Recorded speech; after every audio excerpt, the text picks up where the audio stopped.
Welcome to another lore video, and we're going to look at how the story is progressing and a few more of the changes since update 15. We've had another little patch, a patchette, that fixed the Thargoid scouts from being permanently incited, so they're back to normal. Glaives have spread out from the maelstroms and are appearing in controlled and invasion systems.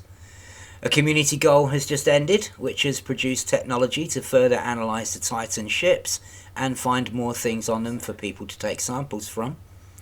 I'll do a video on the Titan when I have everything we know about it. Meanwhile, it looks stunning, it looks alien and spooky, and there are tons of videos out there if you haven't seen one yet, all the way up to 4K, which is beyond my PC. It is something to behold for sure. And it's a real Hollywood moment when you come out of the cloud and see one. So I will spend some time on it and probably dedicate a single video to it.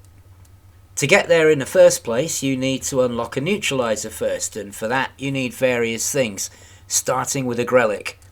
I've linked to a video below so you can see how to do that. The process is relatively simple, just a bit time consuming. You go and get 3 Guardian relics from a ruin or a site, and you take them to a Thargoid site, and you enter the chamber with the star map in the middle that you activate normally with various Thargoid bits, only instead of those, you use the 3 Guardian relics. Then back up a bit to one of the entrances is the safest way, and then target the Thargoid machine, and then scan it with your data scanner. Nothing happens till you do the scan. I've seen a lot of people say, oh, I put all the relics in the machine and nothing's happening, and I don't think it's always made clear in the videos that scanning is the vital last step. When you use the scanner on the machine, there's a lot of explosions and noise, and all the relics get turned green.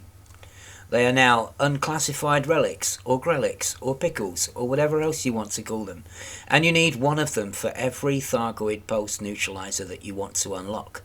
The data that you need, you get it by going into the maelstrom and getting close enough to the centre for the energy wave to hit you and throw you back. Each time this happens, you get some data, and you need 5 of them per neutralizer that you want to unlock. The propulsion elements you get from killing scouts, and the sensors you can get at certain sites, but you can also get both the scout parts and the sensors from signal sources in an alert system by killing scouts and destroying Thargoid probes and sensors and getting the fragments from those. You don't need a corrosive cargo rack because you're only picking up data and materials, but a caustic sink or 2 is obviously useful in the maelstrom, and being the obligatory cold running hull tank, if you like. The more armour, shields or both you can pack on, the better really. And that's it, you've got all you need then to unlock a Thargoid pulse neutralizer. Use it to bypass the maelstrom energy wave and reach the centre and the Titan inside. As I say, I will cover that in a future video once people have had a chance to try out the new scanners and I've got as much info as possible about what you can do in there. Before we carry on, I want to quickly address the last video I did about the AX reactivation missions and talk a bit about Glaives. I used a dolphin in that video, but since I found out it's not fast enough to outrun Glaives, and while it can survive long enough to jump out, that's not ideal, jumping out and back in again, so I switched to the courier. If you want to outrun a Glaive, you need to have at least 740 meters per second on boost, and the ability to boost every 5 seconds, but even then that's marginal. To be safe, I would recommend 760. My courier will boost to around 796 and then drop to about 750 before boosting again, and it can outrun Glaives easily. I've posted the build below. I'm not using heat sinks or caustic sinks because I'm just immediately outrunning them. I can overheat to get rid of any accidental caustic damage, and I've got 2 AFMUs to fix damage modules, so if it does get caught out and manages to still escape, it should still be able to find somewhere quiet to fix itself and then get to a station to fully repair. And it's still tanky enough to take Revenant fire at settlements, so now it's my go-to ship for AX reactivations. The other ships capable of outrunning Glaives don't have as much armour and shields, so I felt a lot less comfortable with them, but if they work for you, go for it. If you want to put together a hybrid build that will kill any glaives on the way, go for it. I find that with my philosophy of like getting in and getting out and rescuing as many people as possible, applying that to reactivations in a non-hostile way, the time I spend trying to fight them is time that I could be activating another base. So for me, in and out quickly, stealthily, is the way that fits thematically with us as a rescue squad as well, or any other non-combatant who still wants to play a part in the war but doesn't want to fight them. Unfortunately, it's becoming harder and harder to avoid facing off with them, and that's just a compromise that we're going to have to live with until we turn things around in that direction. So let's have a look at the missile fired by the glaive. Now this is what shuts down your frameshift drive for 60 seconds while the glaive pounds you with the rest of its weaponry. The lightning attack slows you down as well. It's a bit like the experimental effect drag munitions. It reduces your ability to accelerate. It's called a Hunter class vessel, and that's exactly what it does. It acquires a target, traps it, and kills it. For rescue and delivery ships, they can't mass lock you when you jump to another system, only when you try and go into supercruise. So if the worst comes to the worst and you can survive long enough, then you can jump away once your drive is back online. The ECM will counter the Glaives containment missile, but you have to get the timing right, like the pulse neutralizer. Watch for the message, wait a second or two, then hold it down. But depending on the distance and the timing, that could be situational, so just watch for the message and be ready. This article confirms that Glaives have spread out to invasion systems, and so rescue and delivery operations now have the extra risk of Glaives turning up at stations or interdicting you in supercruise, as well as hyperdicting you on the way in. They only seem to show up at attack stations so far, so you can go to unattacked or damaged ones to avoid them. Glaive interdictions in an invasion system, if you're on your way to a port to pick up passengers or deliver goods, are likely to be the biggest problem, because if you can't survive long enough to go back into supercruise, then your only option is to jump out of the system and back in, which is annoying. Silent running, heat sinks, continual boost, and firing the ECM when the Glaive fires its FSD missile all help to get away, but all require careful timing and a bit of practice. But all these techniques can be used, and they will all work to an extent to stop the Glaive sticking to you like glue. If you've just left a station and you're jumping out with passengers, they can't mass lock you, so you just need to be able to tank a bit more damage as you get away. It shouldn't be necessary to compromise a rescue or delivery build too much with shields and armour, but perhaps put a little more on it if you want to be going into an invasion system. Don't forget all the other little tricks you can do as well, like route plotting by system state with Thargoid systems excluded, so the only one you have a chance to be grabbed at is the system where you're working, and not on any systems on the way there or back. So far, the Glaives have yet to hyperdict anybody going into an alert system, and of course there are no Thargoid interdictions at all in alert systems. Since our ultimate plan is to stop invasions completely, and then only have alerts to do as and when they appear, unless the Glaives start going there too, they shouldn't be a threat for too long. There are ways to evade them, and there are ways to survive them, but yeah, surviving them is touch and go for a rescue ship. And, nothing will work all of the time. But as we do fewer and fewer invasion systems and, focus on we only get alerts while other people do the controls, they can face Glaives, they can face Hydras, they can face all the things that non-combatants don't want to. But once we've got it down to the point where we're just knocking the alerts on the head, Glaive encounters should be very rare. Other little fixes brought in by the last small patch include the Caustic Sink Launcher. After update 15 broke the ability to engineer it for extra ammo, that's re-enabled, so you can now re-engineer it for extra ammo if you want. And also we are getting messages letting us know a little bit sooner when invasions have been cleared, with personal messages going out to the commanders involved.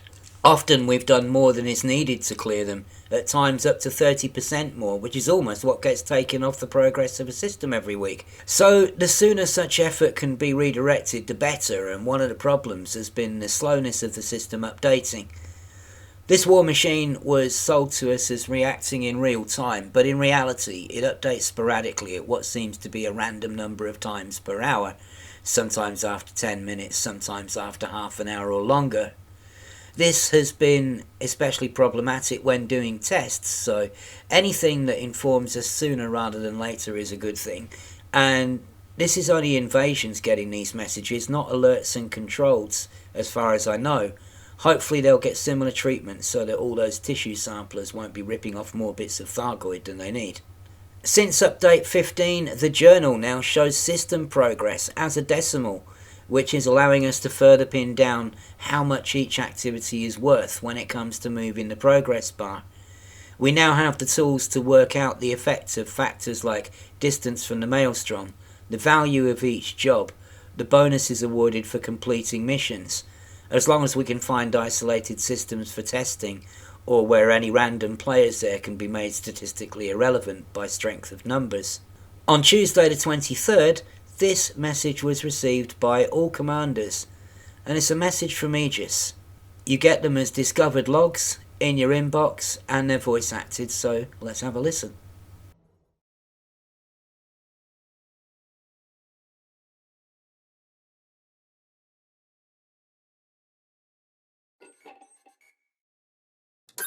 Hello, and welcome to the Aegis public broadcast. My name is Professor Alba Tesreau, and I'm truly grateful that you've chosen to share your time with me today. As you are no doubt aware, the Tri-Superpower Initiative Aegis has been officially reinstated.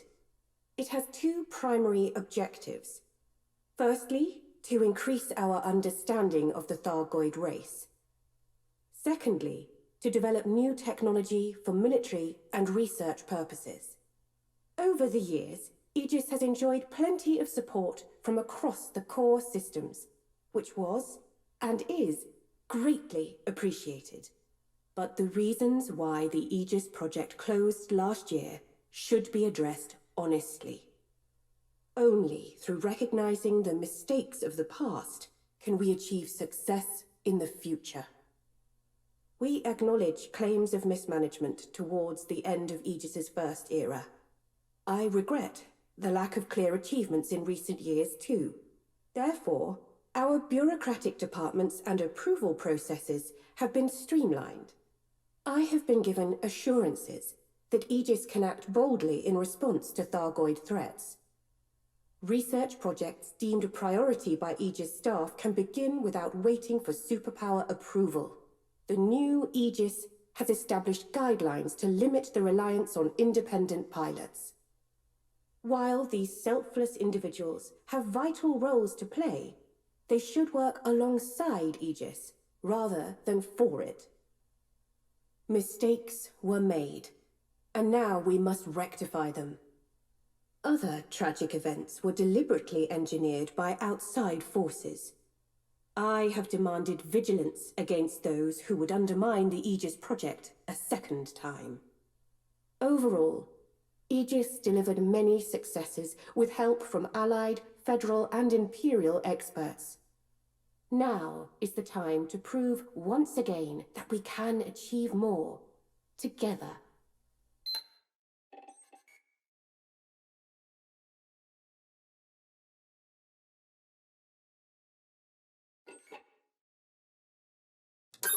Now, where does this leave Aegis in the present day?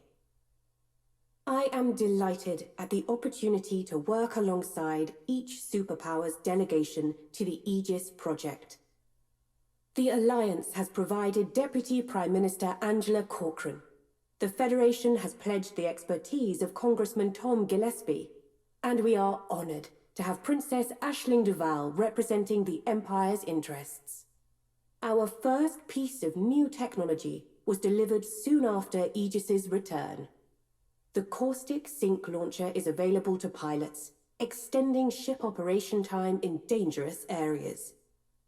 Aegis's development teams expanded on a theory supplied by Petra Olmanoff and worked quickly with our technicians to establish a successful prototype. More recently, brave pilots exploring Thargoid maelstroms have access to a pulse neutralizer. This device provides a method of entering Maelstrom cores, each of which houses a Thargoid Titan. Now we have positively identified the capital ships directing the alien invasion fleets, Aegis can develop ways to disrupt them.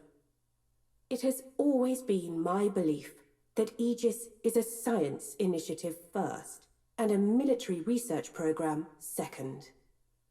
I admit to having a personal dream of true communication with the Thargoids, but the past few months suggest that the Thargoids are sadly uninterested in opening a dialogue with humanity. We owe the billions of civilians displaced from their homes a promise to secure their future.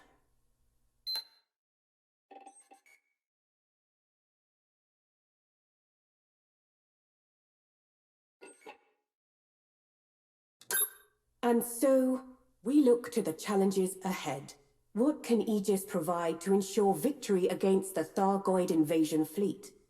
Well, as mentioned, information on the Thargoid Titan is paramount at this stage. Therefore, we are working closely to modify the Xeno scanner designed by Professor Palin.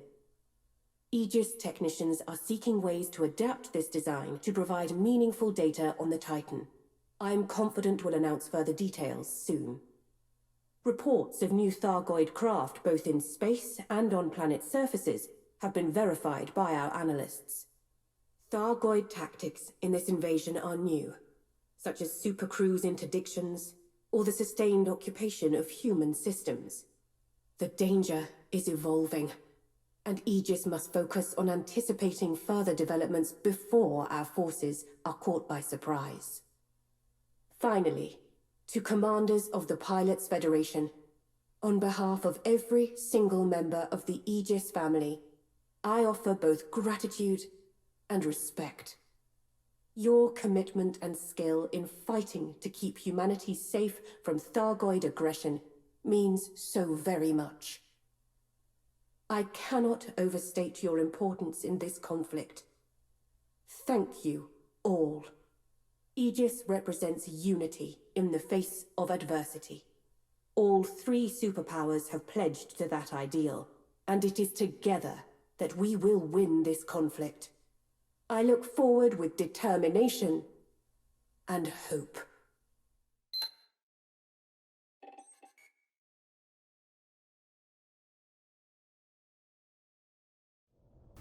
That's what Albertezro sounds like. Very RP, don't you know? She reminds me very much of my old English teacher, or perhaps one of the presenters of Listen with Mother. Are you sitting comfortably, children? Then I'll begin. Alright, so there's not much in there that we didn't already know, but it's good to see their role and ours spelled out and things confirmed so we all know where we stand. I've said a few times that for me it's vital for Aegis to be free of superpower control and agendas, and this message does confirm that Aegis are pursuing their own initiatives without needing superpower permission first, which to me was vital if they were going to be any use at all. I've always felt they got the blame for a lot of things that the superpowers actually forced them to do, under constant threats of cutting their funding, no less. And as the superpowers backed salvation, they're not really in any position to question anybody else's judgment right now. So this is the time for Aegis to cement its position as truly independent. A new community goal has just finished to give us Aegis's latest invention, or rather variation on a theme. A new scanner, the Pulse Wave Xeno scanner, with which we will be able to make more sense of all the stuff inside a Maelstrom, notably the bits on the Titan that we'll be able to sample. This new scanner also works as a regular Xeno scanner, and players were hoping, if it had the same range as the enhanced Xeno scanner, that it could be used instead as a do-it-all scanner, but sadly no. The new scanner has a range of 1,000 meters compared to 500 for the regular scanner and 2,000 for the enhanced one. And it's also heavier and uses more power. The good news is you don't need anything to unlock one, you can just go to a rescue ship and buy it. After having to separately unlock every Thargoid pulse neutralizer, this is very welcome. Which brings up another concern. Burr has already covered this in his video, which I suggest you give a watch, and makes a valid point that these names are all getting a bit confusing now. We've got so many different types of scanner, it's getting ridiculous. So you've got the Xeno scanner, the enhanced Xeno scanner with extra range, the pulse wave scanner for mining, not to be confused with the Thargoid pulse neutralizer for bypassing maelstrom energy surges, or the new pulse wave Xeno scanner for Titan scanning. Maybe that's why it's surrounded by asteroids, eh? Then you have the Framewake scanner, the Manifest scanner, the Kill Warrant scanner, and the Detailed Surface scanner, and those are just the ones you can buy or unlock. On top of that, you've got the built-in scanners on your ship, ship-launched fighters, and SRV. The Discovery scanner, which remember used to be 3 different scanners, basic, intermediate, and advanced. The Data Link scanner, the Full Spectrum System scanner, the Shortwave Composition scanner, and the Wave scanner. We've got more scanners than David Cronenberg. And like them, they're making people's heads explode. Imagine explaining all this to a new player, right? Nightmare. Aspirin's on standby. So it all needs tidying up really, with the names and the excessive numbers of modules needing utility slots being another problem. Swapping out all of these things depending on what you're doing is already a bit of a nuisance, but it also means now that if you wanted to, say, go into a Maelstrom and you've only got 2 utility slots, you're going to be heavily compromised. You'll need at least one of them for the Thargoid pulse neutralizer to get to the centre in the first place, so that only leaves room for 1 scanner and no room for caustic sinks, heat sinks, or anything else that might be useful. All of which narrows down the number of different ships that are useful for the task without being too much of a chore. Perhaps Aegis will develop a kind of extension cable to plug in extra scanners. Maybe that's what that big USB port in the cutter is really for. The feds are ramping up the election campaigns with all 3 main candidates doing their thing, but the general mood in the Federation is that it all may be a bit meaningless if the Thargoids win, and none of the superpowers have any plans to deal with those, only hot air about keeping control and containing things, all of which is rubbish because none of them have done anything useful since the war. But it now seems that the federal citizens are also wondering why it matters who's in charge if nobody's able to stop the aliens. Hadrian Duval, only recently let off, remember, for challenging the seat of power a few years ago, is still spouting the same arrant nonsense about the Empire being stronger alone as they continue with their ostrich policy of pretending that the Thargoids aren't happening in the hope that they'll go away. But as the article points out, openly criticising Orissa for letting Aisling work with Aegis is not the smartest move he could have made. Interestingly, I speculated a few videos ago that Aisling may be coming into her own as a leader, whereas Orissa may have become too complacent and timid and comfortable. And the last part of this article seems to back that up by stating that the princess may be the war leader that the Empire actually needs. On to the war itself, and we are now well on the way to making up for the time we lost due to the update and a couple of days afterwards while players were understandably exploring the new content. But this week we only had 6 invasions, and one of them, G, has been cleared in record time, just under 15 hours, 14 hours and 48 minutes, which is phenomenal. Hats off to Operation Ida and Marauder Vanguard and everybody else who helped on that. That is a new record as far as I know. Another thing the last patch did was increase the number of signal sources in alert systems, so it's not such a chore going from signal to signal for a while, then waiting ages for more to turn up, or jumping in and out to try and force the issue. Although there are more threat level 4 non-human signal sources, the amount of Orthruses, however, has not been increased. So you still got the same chance of an Orthrus that you had before, but you're getting more sources that it could possibly appear in, and more signal sources in general, your combat aftermath, your AX weapons fire. So those doing salvage for black boxes and escape pods, perhaps they'll find that that's less of a grind now, less of a chore, and they can farm a lot more as the signal sources are more abundant now. So that's a step forward at least. At some point we'll probably run some tests on how effective salvaging is. It's getting the time is the main thing. Special mention goes out to Commander Carpets, g'day mate, who has done a lot of testing in recent weeks, and he's worked out the value of activities in alerts, as a result of which we're clearing them even faster. Each mission has a bonus for completion, so you want to take a couple of large missions for the numbers, along with as many small missions as you can for the bonuses, and this works for both rescues and deliveries. There's some testing to do on the effects of winging up, but any player can make a big contribution by mixing large and small jobs together and doing as many missions as possible per trip. This is likely to go on for a while, as there are many controlled systems out there still to be cleared, but the player base as a whole has been able to refine their knowledge and predict with a fair degree of accuracy what systems will become alerted, and they're tackling some of the controlled systems that are causing those alerts. So progress is being made, but with so many controlled systems it will be ongoing for some time yet. As for what comes next while the work to clear systems is ongoing, we'll find out in due course what effect the politics of the Feds and Empire do to change anything, and we're all expecting a community goal, or even many community goals, to collect Titan samples, in the same way as there were many community goals fetching Guardian stuff for salvation. And maybe we'll get something to counteract Glaives with, or to counter hyperdictions and interdictions, so that we only meet them on our own terms, if we go looking for them. Whatever happens, people are already putting together glaive-killing ships, and it hasn't taken very long, after the initial shock of their appearance, for the new hunter to rapidly become the hunted. Thanks for watching.